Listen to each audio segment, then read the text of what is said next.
La petite ville de Hope, perdue au milieu des prairies poussiéreuses, vivait selon ses propres lois immuables.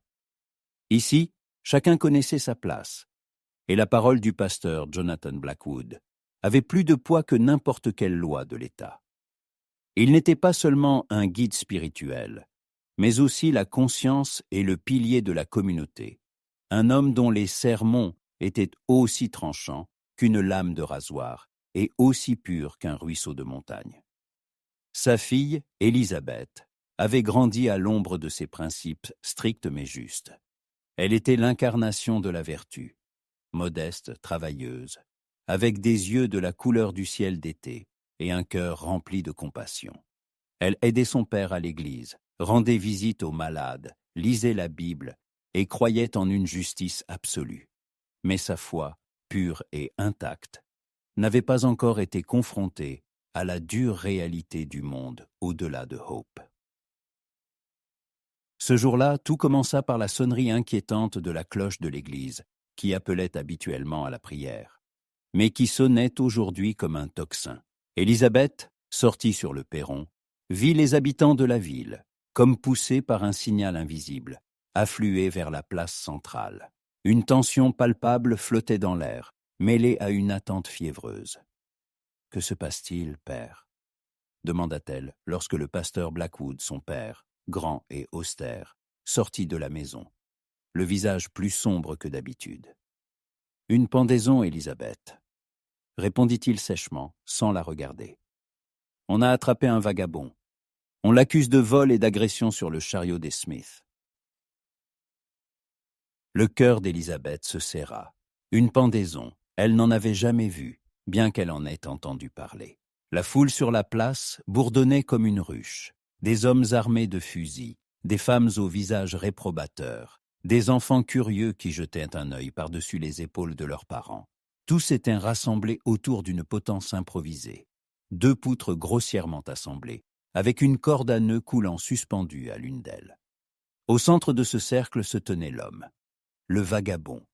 Ses mains étaient liées dans le dos, et ses vêtements sales et déchirés couvraient à peine son corps maigre mais nerveux. Son visage était couvert de poussière et d'éraflures. Ses longs cheveux emmêlés tombaient sur ses yeux. Il se tenait là, la tête baissée, et dans sa posture, il n'y avait ni supplication ni peur, seulement une sorte d'étrange résignation détachée. Il ne criait pas, ne se justifiait pas, ne demandait pas grâce. Ce silence empreint de dignité ou de désespoir frappa Élisabeth. Le shérif, un homme costaud au visage rouge, lisait le verdict. Les mots sonnaient sourdement, se perdant dans le murmure de la foule, pour vol de propriété et agression, condamné à mort par pendaison. « Attendez !» La voix d'Élisabeth jaillit de sa poitrine, étonnamment forte et claire, perçant le brouhaha de la foule. Elle-même ne savait pas d'où lui venait ce courage.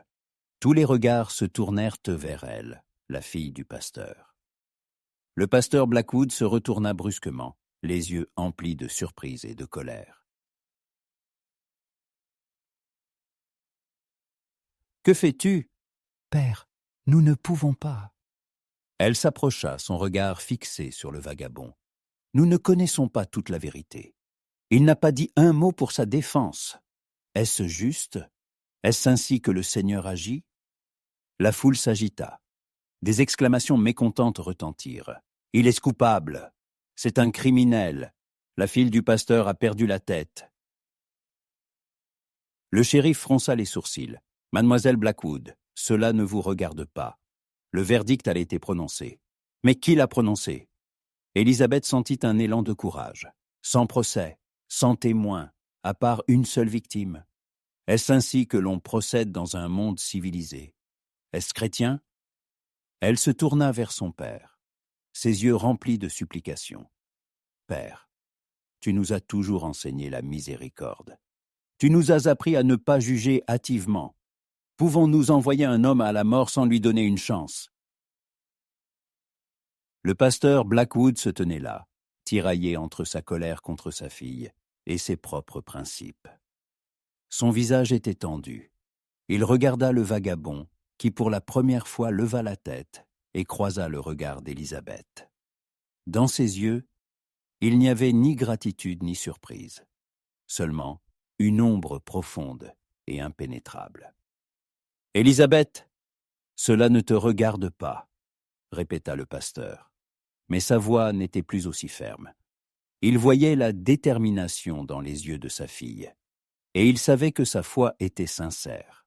« C'est notre affaire, père, » insista Élisabeth, « l'affaire de tous ceux qui croient en la justice. Donnez-lui une chance, qu'il travaille, qu'il prouve son innocence, ou du moins qu'il rembourse les dommages. » Le shérif, voyant l'hésitation du pasteur et l'agitation croissante de la foule, qui s'était maintenant divisée entre ceux qui soutenaient Élisabeth et ceux qui réclamaient de la vengeance, soupira. « Très bien, » rugit-il, « que le pasteur décide, s'il le prend sous sa responsabilité, qu'il en soit ainsi. » Le pasteur Blackwood soupira lourdement. Il comprenait que les paroles de sa fille, bien que naïves, étaient dictées par une foi sincère, et il ne pouvait pas aller à l'encontre de ses propres sermons. « Très bien, » sa voix résonna forte et claire. « Je prends cet homme sous ma responsabilité. Il travaillera sur mes terres, sous ma surveillance. S'il tente de s'échapper ou de causer le moindre tort, je le ramènerai moi-même à la potence. Jusque-là, il est sous ma garde. » La foule grogna de mécontentement, mais personne n'osa s'opposer à la parole du pasteur. Le shérif, soulagé d'avoir évité un conflit direct, fit un signe de tête à ses adjoints, qui délièrent le vagabond. Élisabeth sentit ses forces l'abandonner. Elle l'avait sauvé, mais à quel prix? La foule la regardait avec condamnation, son père avec déception. Le vagabond, libéré, restait silencieux. Il lui lança juste un regard rapide et scrutateur, dans lequel Élisabeth ne put rien lire. Ni gratitude, ni colère. Seulement un mystère profond et impénétrable. Elle se sentait piégée, entre son acte dicté par un cœur pur et la réaction de la société qui la voyait désormais comme une excentrique naïve protégeant un criminel. Et à ses côtés se tenait cet homme, le vagabond, dont le salut reposait désormais sur ses épaules. Qui était-il vraiment? Et qu'allait apporter sa décision? Le sauvetage du vagabond devint le principal sujet de commérage dans la petite ville de Hope. Chaque regard posé sur Élisabeth était empreint de condamnation ou de curiosité. Les femmes chuchotaient au marché, les hommes fronçaient les sourcils en passant devant la maison du pasteur. Pour eux, le vagabond n'était pas un homme, mais un symbole de criminalité, une souillure qu'il fallait balayer. Quant à Élisabeth, la fille du pasteur qui avait osé s'opposer à la volonté de la communauté, elle était désormais considérée comme une excentrique naïve, aveuglée par une fausse miséricorde. Le pasteur Blackwood était furieux. Son autorité était ébranlée, son nom étant désormais associé à un criminel, Gracier. Il fit appeler Élisabeth dans son bureau, où l'air était électrisé par son indignation. « Qu'as-tu fait, Élisabeth ?» Sa voix était basse, mais chaque mot résonnait comme une corde tendue. « Tu as déshonoré mon nom, tu as remis en question la justice de la communauté. Que vont dire les gens maintenant ?»« J'ai agi selon ma conscience, père, » répondit doucement Élisabeth, mais son regard était ferme. « Selon tes propres enseignements, la miséricorde est-elle une honte ?» Le pasteur se détourna, passant une main sur son visage. « La miséricorde doit être raisonnable, ma fille, pas aveugle. Cet homme, il est dangereux, je le sens, mais maintenant il est sous mon toit, et j'en suis responsable. » Il se tourna vers elle, les yeux emplis d'une détermination sévère. Il vivra dans la vieille grange, et il travaillera, chaque jour de l'aube au crépuscule. Il méritera chaque morceau de pain et chaque gorgée d'eau. S'il tente de s'échapper ou de causer le moindre tort, je le livrerai moi-même au shérif. As-tu compris? Élisabeth hocha la tête. C'était une condition sévère, mais elle comprenait que son père ne pouvait pas agir autrement. Pour lui, c'était le seul moyen de sauver les apparences et de maîtriser la situation, tant bien que mal. Le vagabond fut logé dans la vieille grange derrière la maison. C'était une bâtisse vétuste, imprégnée de l'odeur du foin et de la poussière, avec un toit percé et des courants d'air. Élisabeth lui apporta une vieille couverture et un peu de nourriture. Il accepta tout en silence. Son regard restait impénétrable. Leurs premières interactions furent maladroites et empreintes de méfiance. Il était silencieux, sombre, comme sculpté dans la pierre. Il ne la regardait jamais dans les yeux plus d'une seconde, et répondait par monosyllabes quand il répondait. Élisabeth tentait de lui parler, de connaître son nom, de comprendre ce qui s'était réellement passé. « Comment vous appelez-vous » demanda-t-elle un jour en lui apportant de l'eau. Il haussa simplement les épaules. « Peu importe. »« D'où venez-vous » Silence. « Avez-vous vraiment volé quelque chose au Smith » Il leva les yeux vers elle, et quelque chose ressemblant à un sourire moqueur passa dans son regard, avant de disparaître aussitôt. C'est ce qu'ils disent. Son détachement était un mur qu'Élisabeth ne parvenait pas à percer. Elle ressentait un mélange de peur envers sur cet homme, qui pouvait être un criminel, de curiosité pour son mystère et de profonde compassion pour sa situation. Il était un paria, rejeté de tous, et cela éveillait en elle un étrange sentiment de protection. Le pasteur Blackwood donnait aux vagabonds les tâches les plus ardues. Fendre du bois, nettoyer les étables, puiser les eaux du puits. Il travaillait sans se plaindre. Ses mouvements étaient forts et précis. Élisabeth l'observait souvent depuis la fenêtre de la cuisine. Elle remarquait que, malgré ses vêtements sales et son air épuisé, il y avait dans ses mouvements une grâce particulière, presque une noblesse. Il se tenait droit, ne s'inclinant jamais, même sous le poids des bûches. Un jour, alors que Caleb, c'est ainsi que le pasteur l'avait nommé, faute de connaître son vrai nom, réparait une clôture cassée, Élisabeth s'approcha. Il travaillait rapidement et habilement. Ses mains, malgré les callosités, étaient agiles. « Vous savez faire ça » remarqua Élisabeth. Il se contenta d'acquiescer. « On apprend beaucoup dans la vie. Vous étiez charpentier ?» Il esquissa un sourire. Et ce fut la première émotion sincère qu'elle vit sur son visage. Le sourire était amer, mais quelque chose d'humain y transparaissait. « J'ai été beaucoup de choses. » Élisabeth remarqua sur son avant-bras une vieille cicatrice presque effacée, ressemblant à la marque d'un fer rouge ou d'un ancien tatouage. Elle tenta de la regarder de plus près, mais il baissa aussitôt sa manche. « Qu'est-ce que c'est » demanda-t-elle, ne pouvant se retenir. « Rien. » Sa voix devint plus dure. « Juste une vieille cicatrice. »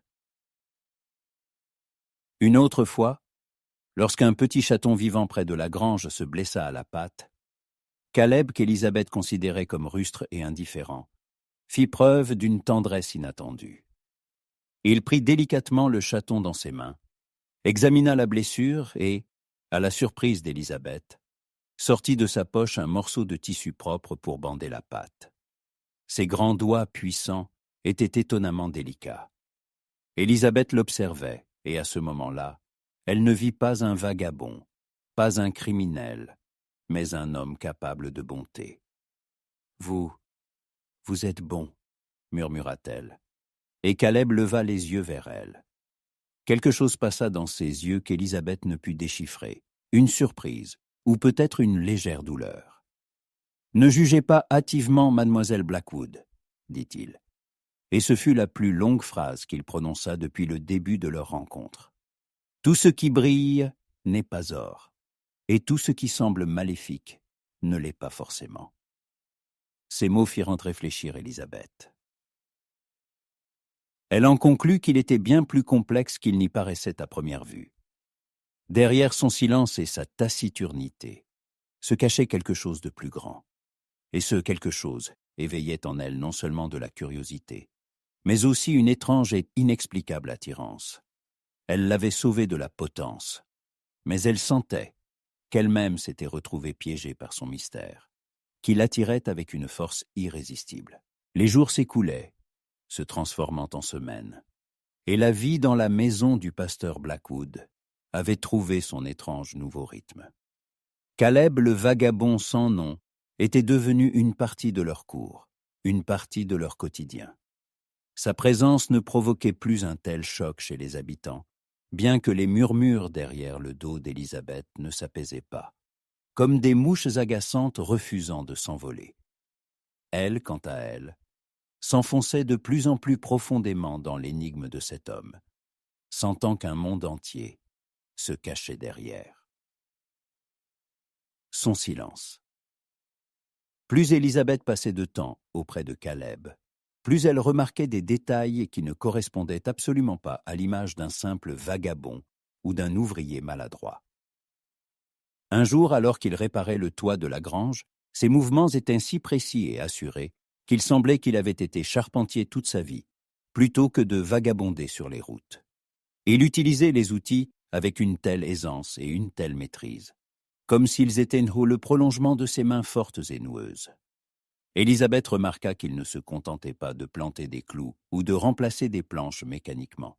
Il construisait, avec la minutie silencieuse et l'attention à chaque détail qui le caractérisait, comme s'il créait quelque chose d'éternel. « Vous devez être un excellent artisan, » dit-elle, en lui apportant un seau d'eau fraîche, quand le soleil était au zénith. Caleb, sans interrompre son travail, se contenta d'acquiescer, son front couvert de sueur. Autrefois, oui. Une note à peine perceptible passa dans sa voix, qu'Élisabeth ne put déchiffrer, une nostalgie du passé, ou un souvenir amer de jours, où ses compétences étaient valorisées différemment. Une autre fois, lorsqu'un des paroissiens de l'église, le vieux fermier O'Malley, amena un cheval blessé, Caleb, à la surprise générale, s'approcha de l'animal avec l'assurance d'un vétérinaire expérimenté, et non d'un homme qui venait de la route. Il examina la blessure. Ses doigts étaient fermes, mais étonnamment doux, comme s'il était habitué à manipuler les êtres vivants avec la plus grande délicatesse. Il donna des instructions claires et précises au fermier sur la façon de soigner le cheval, utilisant des termes et des méthodes qu'Élisabeth n'avait jamais entendues de la part de simples palefreniers. Ses connaissances semblaient trop profondes et vastes pour un homme qui, selon ses propres mots, avait été beaucoup de choses, sous-entendant qu'il avait touché à tout. « Où avez-vous appris tout cela ?» demanda Élisabeth plus tard, lorsqu'ils furent seuls, sa curiosité grandissant chaque jour. Caleb haussa les épaules, son regard glissant vers l'horizon. « Les routes enseignent beaucoup, et la vie ne demande pas toujours si vous voulez apprendre. » Mais une ombre passa dans ses yeux, comme un nuage éphémère dans un ciel clair. Élisabeth remarqua qu'il évitait toujours les réponses directes sur son passé, comme si c'était une blessure profonde et non cicatrisée, qu'il ne voulait pas rouvrir, même par le toucher des mots. Un jour, en l'aidant à démonter de vieilles planches, Élisabeth toucha accidentellement sa main alors qu'il tendait le bras pour prendre un outil. La manche de sa chemise usée se retroussa, et elle vit non pas une simple cicatrice, mais un réseau entier de lignes fines et blanches traversant son avant-bras. Elles ressemblaient à des traces d'anciennes coupures cicatrisées, mais pas des blessures ordinaires reçues dans la vie quotidienne ou une bagarre. Elles étaient trop régulières, comme faites par un instrument tranchant et précis, peut-être même un fer rouge. Et parmi elles, presque imperceptiblement, transparaissait un contour à peine discernable, quelque chose comme un symbole qu'elle ne pouvait déchiffrer, mais qui provoquait une sensation étrange et inquiétante. Qu'est-ce que c'est ? Sa voix était à peine audible, emplie d'une peur involontaire et de curiosité. Caleb baissa brusquement sa manche, son visage devint instantanément tendu, comme un masque. Rien, de vieille marque. N'y faites pas attention. Il se détourna et Élisabeth comprit qu'elle avait touché à un sujet douloureux, peut-être dangereux.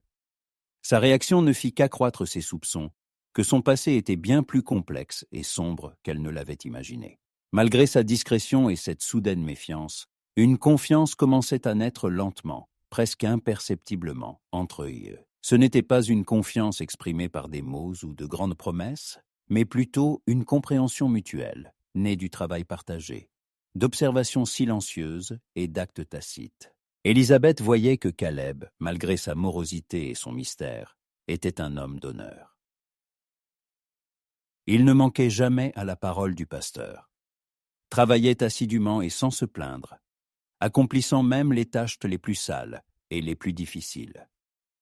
Il ne volait pas, ne mentait pas, ne faisait de mal à personne, pas même aux animaux. Au contraire, il l'aidait souvent pour les tâches ménagères, sans attendre qu'on le lui demande, comme s'il anticipait ses besoins. Il lui laissait toujours la meilleure part de nourriture lorsqu'ils déjeunaient ensemble dans la grange, ou lui apportait des baies fraîches trouvées en bordure de la prairie.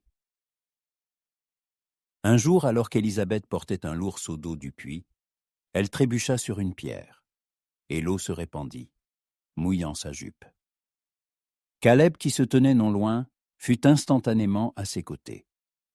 Il rattrapa le seau, l'empêchant de tomber, et sa main effleura la sienne une seconde. Il n'y avait rien d'inapproprié dans ce contact, juste une aide rapide et instinctive. Mais Élisabeth sentit une chaleur se répandre dans son corps, et pas seulement à cause de l'eau renversée.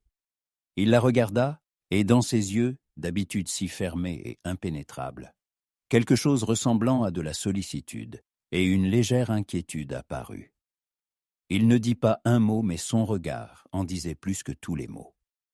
À ce moment-là, Élisabeth comprit qu'il la voyait non pas simplement comme la fille du pasteur qu'il devait protéger, mais comme une personne ayant besoin d'aide et qu'il était prêt à la lui apporter, sans rien demander en retour. Ce fut la première véritable confirmation de sa bonté qu'elle perçut. Son conflit intérieur s'intensifiait chaque jour, devenant de plus en plus torturant. La foi dans laquelle elle avait été élevée lui enseignait de juger par les actes, et non par les rumeurs, par la pureté de l'âme, et non par l'apparence. Mais la société dans laquelle elle vivait avait déjà prononcé son verdict final sur Caleb, le stigmatisant comme un criminel. Elle, en revanche, voyait sa bonté, son honnêteté cachée, son mystère, qui ne lui semblait plus effrayant, mais attirant. Et ces qualités, contredisant l'image du criminel, éveillaient en elle quelque chose de plus grand que la simple compassion ou la curiosité. C'était une attirance, maladroite, interdite, mais si puissante qu'elle commençait à éclipser toutes ses convictions antérieures. Son cœur, toujours si calme et prévisible, battait désormais plus vite quand Caleb était près d'elle, quand elle entendait ses pas ou voyait sa silhouette au loin. Elle se surprenait à attendre son retour du travail, à ce que son regard cherche involontairement sa silhouette dans la cour. Et la nuit, elle pensait à lui. Elle commençait à remarquer ses mains fortes, son regard calme et profond, son sourire rare mais si sincère et désarmant. Élisabeth comprenait que ses sentiments allaient à l'encontre de tout ce qu'on lui avait appris. Il était un vagabond, un homme sans nom, sans passé, peut-être avec un passé sombre qui pouvait être dangereux. Et elle, la fille du pasteur, un exemple pour la communauté. Son avenir était tracé selon des règles strictes. Mais chaque fois qu'elle voyait sa sollicitude silencieuse, sa bonté cachée, sa force inébranlable, son cœur faisait un choix qui défiait la logique et le bon sens. Elle ne pouvait plus nier que cet homme mystérieux qu'elle avait sauvé de la potence commençait à occuper dans son âme une place que personne d'autre n'aurait dû occuper, sauf celui qui aurait été digne de sa main selon toutes les règles de la société.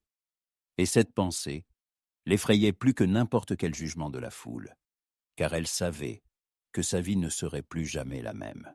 Les jours, remplis d'une communication silencieuse mais profonde, se succédaient. Élisabeth était de plus en plus convaincue que Caleb n'était pas celui qu'on croyait, ni un simple vagabond, ni encore moins un criminel sans âme. Son silence ne semblait plus être de la morosité, mais plutôt un mur de protection soigneusement érigé, derrière lequel se cachait une histoire complexe, peut-être tragique, pleine de douleur et d'injustice. Elle sentait qu'elle était au seuil de quelque chose d'important, quelque chose qui pourrait changer à jamais non seulement leur vie, mais aussi sa propre compréhension. Du monde. Un jour, alors que Caleb travaillait dans la grange, Élisabeth lui apporta son déjeuner, comme elle le faisait chaque jour, en s'efforçant de ne pas troubler sa concentration. Il était occupé à réparer une vieille selle cassée, que le pasteur avait depuis longtemps l'intention de jeter, la considérant comme un débris inutile. Caleb, à sa surprise, ne se contentait pas de la réparer, mais la restaurait avec une habileté incroyable et presque une dévotion, comme si c'était une œuvre d'art précieuse, et non du vieux cuir et du bois. Ses doigts se mouvaient avec une telle assurance et précision que seul un homme bien familiarisé avec le métier pouvait posséder. Il était tellement absorbé par son travail qu'il ne remarqua pas ses pas légers. Sur le sol, à côté de ses outils, se trouvait une petite sacoche en cuir usée que Caleb gardait toujours sur lui, ne s'en séparant jamais. Elle était entr'ouverte, et Élisabeth remarqua involontairement quelque chose à l'intérieur. C'était un vieux document jauni par le temps, plié en plusieurs. Son regard tomba dessus, et elle y vit quelques mots écrits et d'une belle écriture calligraphiée, qui semblait trop raffinée pour un homme considéré comme un vagabond illettré. Capitaine, armée de l'Union, pour service distingué. Le cœur d'Élisabeth se figea dans sa poitrine, comme sous un choc violent. Capitaine, armée de l'Union. Ces mots résonnèrent dans sa tête comme des coups de tonnerre. Ce n'était pas un simple vagabond, pas un errant inconnu. C'était un soldat, un officier, peut-être un héros, qui avait combattu pour son pays. Avant qu'elle n'ait pu saisir toute la profondeur de ce qu'elle avait vu, Caleb leva la tête. Ses yeux, d'ordinaire calmes et réservés, devinrent instantanément méfiants, presque sauvages. Il saisit rapidement la sacoche, comme un prédateur, la refermant et cachant le document à son regard curieux. « Qu'avez-vous vu » Sa voix était basse, presque menaçante, mais on y décelait non pas de la colère, mais plutôt du désespoir. Pour la première fois, Élisabeth sentit en lui quelque chose qui ressemblait à de la peur, non pas pour lui-même, mais pour quelque chose de bien plus précieux que sa propre vie. « Vous étiez soldat » murmura Élisabeth. Sa voix tremblait d'un mélange de choc et d'une nouvelle compréhension accablante. « Capitaine. » Caleb soupira lourdement. Ses épaules s'affaissèrent, comme s'il se déchargeait d'un fardeau invisible. Il comprit que la vérité qu'il avait si longtemps gardée était révélée. Il s'assit sur le banc, regardant le sol, son regard perdu au loin, dans le passé. « Oui, » finit-il par dire. Sa voix était sourde, remplie de la douleur des souvenirs. « J'étais capitaine, dans l'armée de l'Union, pendant la guerre. C'était il y a longtemps, dans une autre vie. » Élisabeth attendait, n'osant pas l'interrompre. Elle sentait que ce n'était que le début, qu'elle allait maintenant entendre l'histoire qui expliquerait tout. Après la guerre, je rentrais chez moi, continua Caleb. Sa voix sonnait comme s'il parlait de quelqu'un d'autre, tant il avait enfoui ses souvenirs profondément. Mon unité est tombée dans une embuscade. Nous avons été attaqués par des bandits qui se faisaient passer pour des confédérés afin de masquer leurs véritables intentions. Ils ont tué tous mes hommes, jusqu'au dernier. J'ai été blessé, très gravement blessé, et je suis resté le seul survivant. Quand j'ai repris connaissance, saignant abondamment et presque inconscient, des habitants m'ont trouvé. Ils ont décidé que c'était moi qui avais attaqué le chariot, qui avait été volé la même nuit, non loin du lieu de l'embuscade. J'ai essayé d'expliquer ce qui s'était passé, de dire la vérité, mais personne n'a écouté. Mes paroles se noyaient dans leurs soupçons et leur haine. On m'a déclaré déserteur et criminel, bien que j'aie été blessé et que mes camarades soient morts. Je me suis enfui pour ne pas être pendu par les miens, pour ne pas mourir pour un crime que je n'avais pas commis. Il leva les yeux vers elle, et dans ses yeux se lisait une douleur profonde et insoutenable qui l'habitait depuis toutes ces années. « Je ne suis pas un vagabond par choix, Élisabeth, mais parce que je n'avais pas le choix. J'ai tout perdu, l'honneur, le nom, l'avenir. Et j'ai dû me cacher pour survivre. » Élisabeth écoutait, et son cœur se brisa. Toute sa morosité, tout son silence, tout son détachement prirent sens. Il n'était pas un criminel, il était un héros brisé par la guerre et une injustice monstrueuse, trahi et abandonné à son sort. Pourquoi ne l'avez-vous pas dit plus tôt? Sa voix était pleine de compassion. Elle voulait le serrer dans ses bras, le réconforter. À qui l'aurais-je dit? Qui m'aurait cru? Caleb esquissa un sourire amer, et dans ce sourire, il y avait tant de douleur. Les gens voient ce qu'ils veulent voir, Élisabeth. Ils voient ce qui les arrange. Tu es la seule à m'avoir donné une chance, la seule à avoir regardé au-delà des vêtements sales et des rumeurs. À ce moment-là, alors que la vérité se révélait dans toute sa cruelle clarté, Élisabeth ressentit non seulement une profonde compassion, mais aussi un puissant et dévorant afflux d'amour. Ce n'était pas une simple attirance ou sympathie, mais un sentiment profond et englobant pour cet homme fort et brisé, qui avait tant enduré et qui, malgré tout, avait conservé son intégrité. Elle voulait le protéger du monde entier, de son passé, de l'injustice. Mais leur conversation fut interrompue de la manière la plus brutale. De l'extérieur, un coup fort et insistant retentit à la porte de la maison du pasteur, faisant trembler les vitres. Puis, des cris emplis de rage et le bruit de sabots de chevaux s'approchant de la maison. « Qu'est-ce que c'est » Élisabeth regarda Caleb, effrayé, ses yeux s'écarquillant d'horreur. Caleb se leva d'un bond, son visage devint instantanément tendu, comme s'il se retrouvait sur un champ de bataille. « Ils m'ont trouvé », murmura-t-il, son regard était plein d'anxiété, mais aussi de détermination. « Ceux qui me poursuivent, les bandits qui ont attaqué mon unité, ou ceux qui cherchent un déserteur pour la récompense. Maintenant, ils savent où je suis. » Ils sortirent de la grange et virent une scène terrifiante. Devant la maison du pasteur se tenaient plusieurs cavaliers, leurs visages masqués par des bandanas sales, et ils tenaient des armes à la main. Ils étaient armés jusqu'aux dents, leurs revolvers et fusils brillant sous les rayons du soleil couchant. L'un d'eux, grand et large d'épaules, avec une voix rauque et éraillée, criait, ces mots résonnant dans la cour. « Nous savons qu'il est ici. Livrez-nous le déserteur.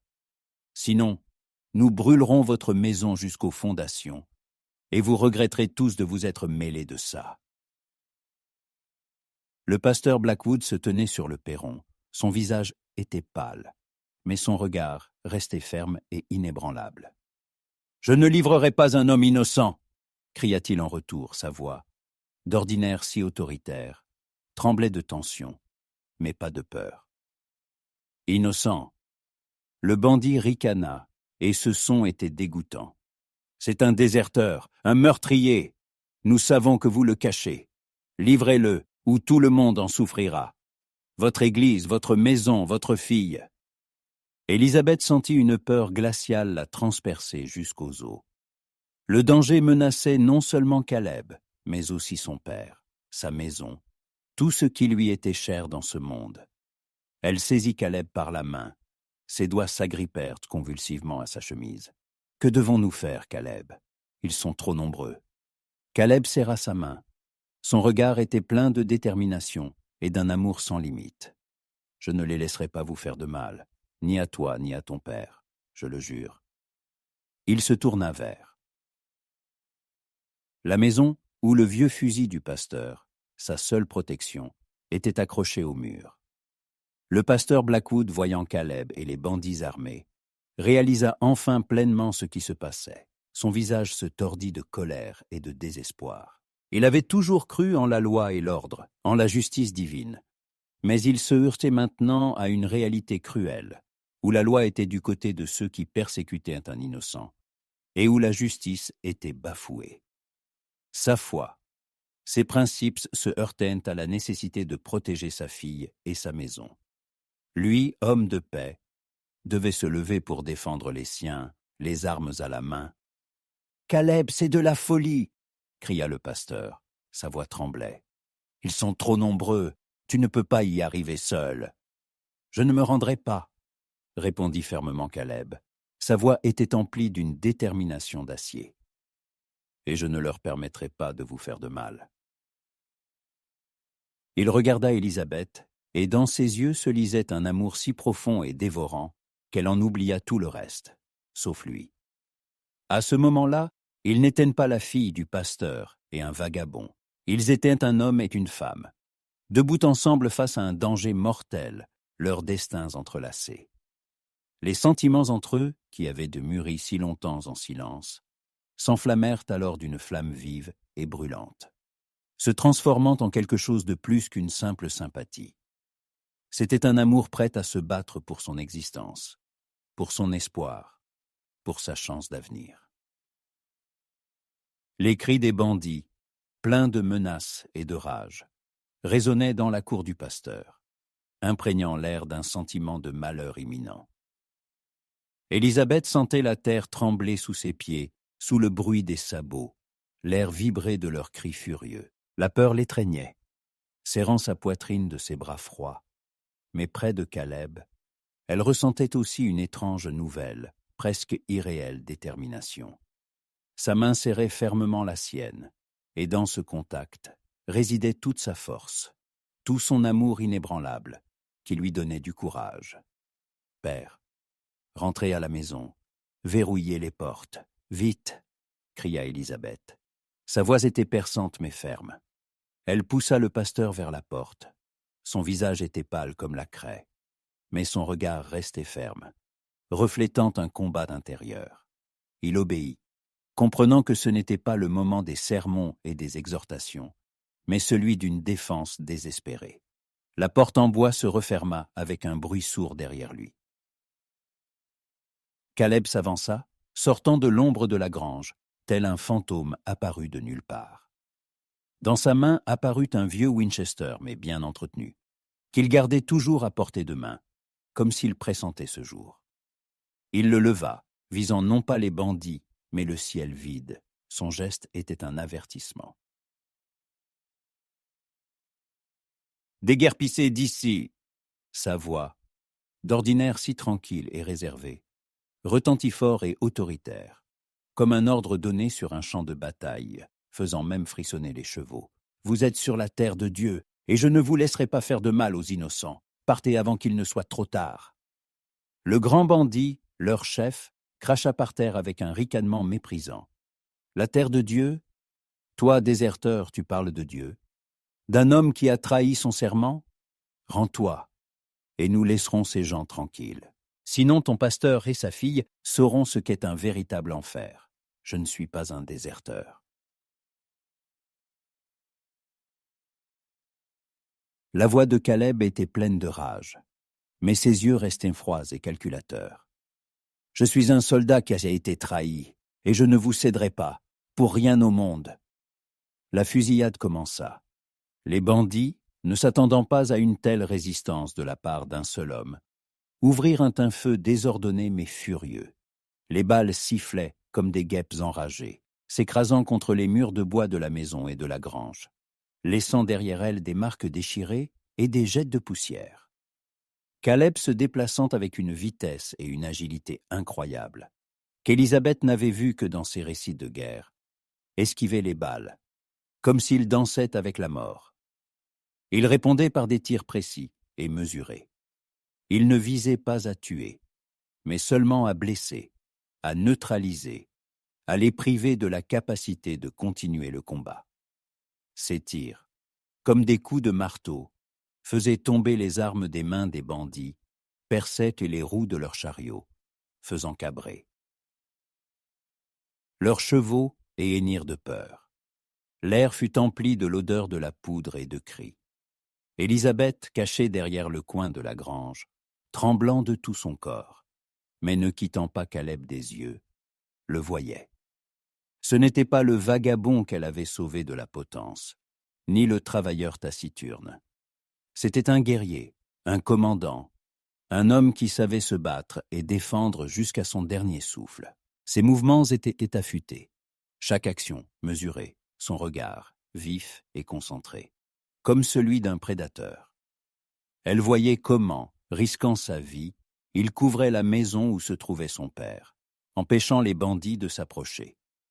L'un des bandits, contournant sournoisement par le flanc, tenta d'incendier la grange, jetant une torche enflammée sur les planches sèches. Élisabeth vit cela, et un nouveau brûlant peur s'enflamma dans sa poitrine.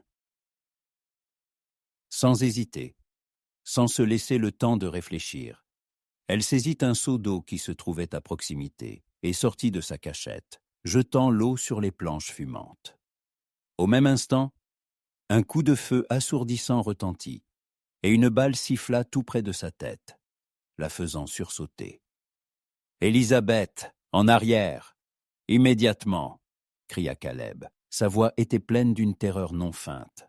Il se déconcentra un instant pour s'assurer qu'elle était en sécurité. Ses yeux se posèrent sur elle. Ce moment, cette fraction de seconde, fut suffisant. Le chef des bandits, un homme immense et fort au visage déformé par la rage, profitant de l'instant, se rua en avant, comme un taureau enragé. Caleb, n'ayant pas eu le temps de recharger son fusil, le jeta de côté et engagea un combat au corps à corps. Les coups pleuvaient comme grêle, l'air fut empli de bruits de choc et de souffle. Caleb était rapide et agile, ses mouvements précis, mais le bandit était un combattant lourd. Expérimentée et impitoyable, habituée aux bagarres de rue, Élisabeth, retenant son souffle, observait la bagarre, son cœur battant à tout rompre. Elle vit Caleb recevoir un coup puissant au visage. Le sang coulait le long de sa pommette, laissant une trace d'écarlate. Son cœur se serra de douleur et de peur. Elle ressentait sa douleur comme la sienne propre. Elle ne pouvait pas simplement rester là à le regarder se faire tuer. Son regard tomba sur de vieilles fourches, appuyées contre le mur de la grange, leurs dents brillant sinistrement sous les rayons du soleil couchant. Sans hésiter, poussée par le désespoir et une rage soudaine qui lui donna une force surhumaine, Élisabeth les saisit. Elle se précipita vers la bagarre, ses yeux brûlaient de détermination, et dans son âme résonnait un seul appel. « Je ne le laisserai pas mourir. »« Laissez-le » cria-t-elle. Sa voix était pleine de fureur, brandissant les fourches comme une lance. Le chef des bandits, stupéfait par son apparition, se retourna brusquement, les yeux écarquillés de surprise et d'incrédulité, voyant la fille du pasteur, avec une fourche à la main, prête à se battre à mort. Ce moment, ce léger instant d'hésitation, fut suffisant pour Caleb. Il porta un coup puissant et dévastateur, faisant tomber le bandit à terre. Les autres bandits, voyant que leur chef était à terre, et que leur adversaire n'était pas un simple vagabond, mais un véritable diable, capable de choses impensables, et en plus protégé par une femme folle armée d'une fourche, commencèrent à battre en retraite. La panique les saisit. Ils sautèrent sur leurs chevaux et s'enfuirent au galop, soulevant des nuages de poussière qui masquèrent sous leur fuite honteuse. Caleb respirait difficilement, pressant sa main sur une blessure au flanc, mais son regard était plein de soulagement. Élisabeth se précipita vers lui, ses yeux étaient remplis de larmes, mais cette fois-ci, ce n'étaient pas des larmes de peur, mais de soulagement et d'amour. « Caleb, vous êtes blessé. »« Tout va bien, Élisabeth, » haleta-t-il, son visage était pâle, mais un faible sourire jouait sur ses lèvres. « Ils sont partis. Nous sommes en sécurité. » Le pasteur Blackwood sortit en courant de la maison, le visage déformé par l'anxiété. Il vit Caleb blessé et Élisabeth debout à ses côtés, ses mains souillées de poussière et de sang, et les traces d'une bataille récente et acharnée. Son regard s'arrêta sur le visage de Caleb, et il n'y avait plus de condamnation ni de méfiance. Seulement une profonde compréhension et un respect sincère. Il ne voyait pas un vagabond, pas un criminel, mais un homme qui avait protégé sa maison et sa fille, un homme d'honneur et de bravoure.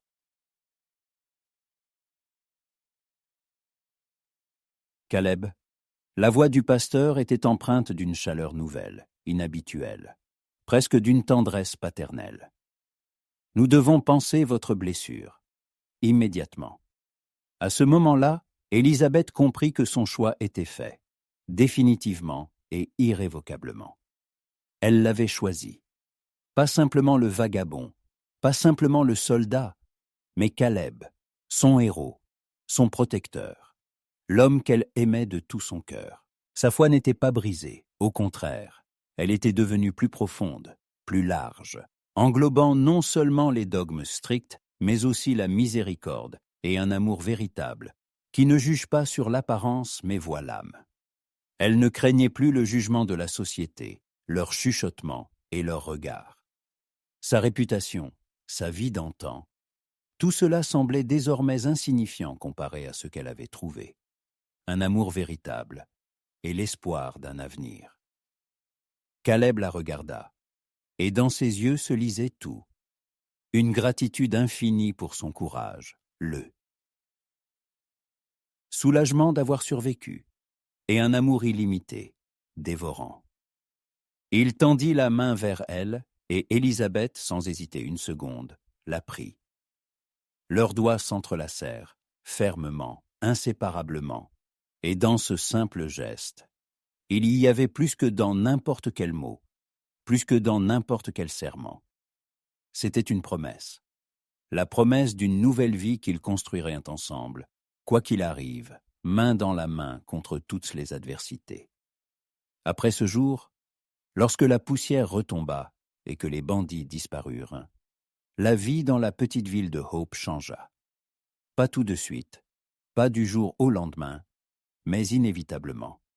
La blessure de Caleb s'avéra peu profonde, mais nécessitait des soins. Élisabeth, avec la permission de son père, resta constamment à ses côtés, le pansant, lui donnant des décoctions, ses touches étant douces et attentionnées. Pendant ces jours où il était faible, Caleb se permit pour la première fois de s'ouvrir complètement à elle, racontant sa vie passée, son service, l'injustice qu'il avait menée sur ce chemin.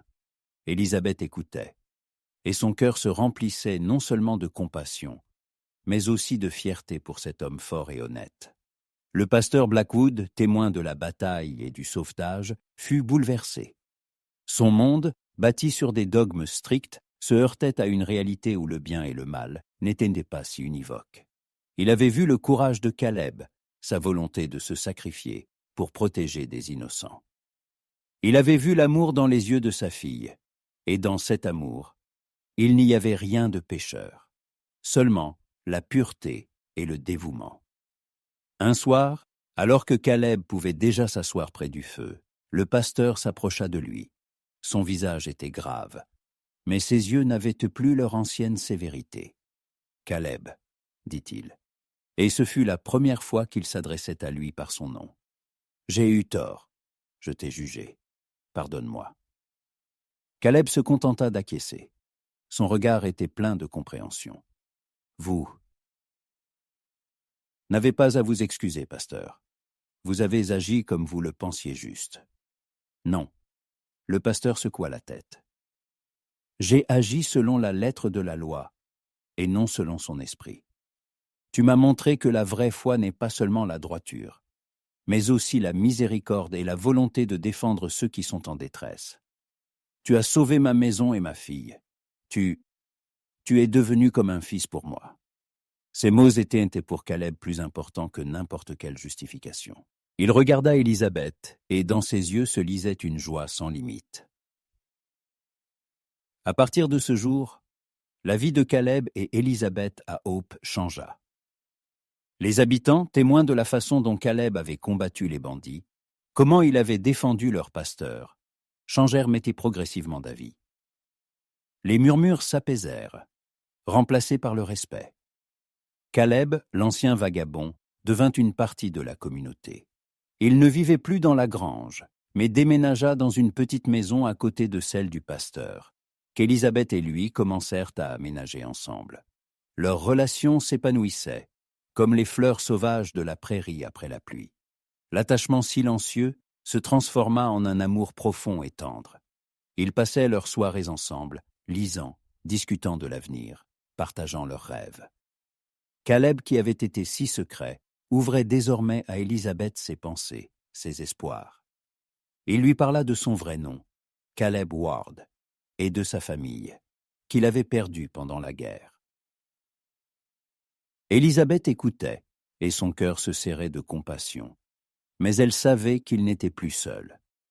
Le pasteur Blackwood, voyant leur bonheur, bénit leur union. Le mariage fut modeste, mais sincère. Toute la communauté se rassembla à l'église, et cette fois, les regards étaient remplis non pas de jugement, mais d'une joie sincère. Élisabeth, dans une simple robe blanche, se tenait à côté de Caleb, sa main serrant fermement la sienne. Elle avait choisi sa voie, et ne le regrettait pas une seconde. Ils construisirent dans leur maison, non pas de simples murs et un toit, mais un véritable foyer, rempli d'amour et de rire. Caleb, utilisant ses compétences, ouvrit un petit atelier de menuiserie, et son travail était très demandé. Élisabeth l'aidait, tenait la maison, et le soir, il s'asseyait près du feu, lisant des livres ou simplement profitant du silence. Leur vie ne fut pas exempte de difficultés. Le Far West restait un endroit rude. Mais maintenant, ils affrontaient toutes les adversités ensemble, main dans la main. Élisabeth apprit à tirer au fusil, et Caleb, à son tour, devint plus ouvert, apprenant à faire confiance non seulement à Elmaleh, mais aussi au monde qui l'entourait. Un jour, assise sur le perron de leur maison, Élisabeth regardait Caleb travailler dans le jardin, plantant de nouveaux arbres. Le soleil déclinait, peignant le ciel de teintes dorées et pourpres. Elle sourit. Sa vie, qui avait autrefois semblé brisée, était maintenant pleine de sens. Elle avait sauvé le vagabond de la potence, et en retour, il l'avait sauvé de la solitude, de la peur, des préjugés. Il lui avait montré que le véritable amour ne connaît pas de frontières et ne juge pas le passé. À leur côté jouait un petit garçon, leur fils, James. Il riait en courant après un papillon. Son rire était le plus beau son du monde. Caleb leva la tête, regarda Élisabeth, puis son fils, et son visage s'éclaira d'un sourire rare, mais si sincère et profond. Dans ses yeux se lisait un bonheur infini. Élisabeth s'approcha de lui, l'embrassa sur les épaules. « Je t'aime, Caleb Ward », murmura-t-elle. Il se tourna, l'attira à lui et l'embrassa. C'était un baiser plein de gratitude, de tendresse et la promesse d'un amour éternel. Ici, au cœur du Far West, au milieu des vastes étendues, la fille du pasteur et l'ancien vagabond trouvèrent leur paix, leur foyer et leur nouvelle famille heureuse. Leur histoire devint une légende dans la petite ville de Hope, un rappel que la miséricorde et l'amour peuvent changer n'importe quel destin.